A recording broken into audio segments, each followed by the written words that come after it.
nchi nyingi za Afrika zina sekta nyingi sana zisizokuwa rasmi au tunasema informal sectors.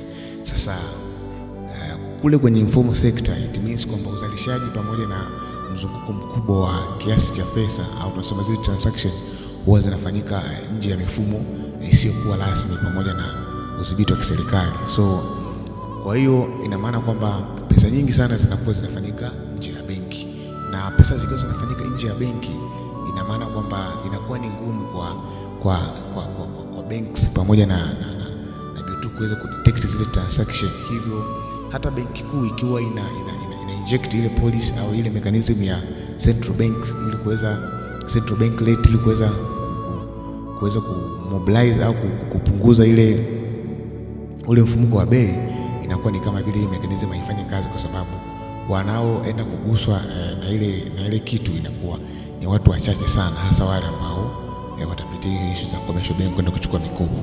Lakini zilesi wengi wao, asilimia kubwa ya uzalishaji wanafanya nje ya mifumo ya kibenki. Hapa tunazungumzia watu kama madalali wa machinga, kina mama ntilie, bodaboda na watu mbalimbali ambao mara nyingi wao huwa wana entertain sana cash kwenye mizunguko yao kuliko transaction za electronically. So hichi ni moja kitu ambacho kinafanya sana benki kuu ianganike kama mechanism zake zinazotumia kwenye kulijuzi ile inflation ionekana kama zinachelewa muda mrefu sana, zinachukua muda mrefu sana kuweza kuleta matokeo direct kwenye nchi husika. Lakini ukiachana sababu hiyo, sababu nyingine ni kwamba nchi nyingi za Kiafrika huwa zinategemea sana bidhaa kutoka nje, zile bidhaa za muhimu. Hapa tunazungumzia bidhaa kama mafuta, baadhi ya vyakula, lakini hasa pembejeo. So hizi bidhaa huwa zinaagizwa kutoka nje.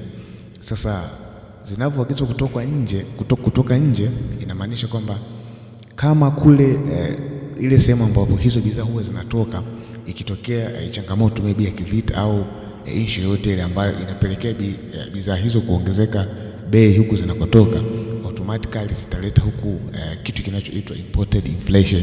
It means kwamba tunazungumzia imported inflation ina maana kwamba ni mfumuko wa bei ambao unakuwa tayari ulishakuwepo kwenye hizo bidhaa toka zinakotoka. Sasa moja kati ya challenge kubwa sana inayoisumbua nchi nyingi za Kiafrika ni imported inflation, kwa sababu bidhaa zinavyotoka kule zinakuwa tayari zina ile bei ambayo iko juu. So zile bidhaa zikiwa zina bei iko juu, ina maana zikiwa zina imported inflation, hata zikija kwenye mamlaka za kwenye nchi fulani, ina maana benki kuu au mamlaka husika zinakuwa zinashindwa kuzuia ile ongezeko la bei, labda kama serikali ya nchi fulani itaamua kutoa ruzuku kwenye bidhaa hizo ili kuweza kupunguza mfumuko wa bei.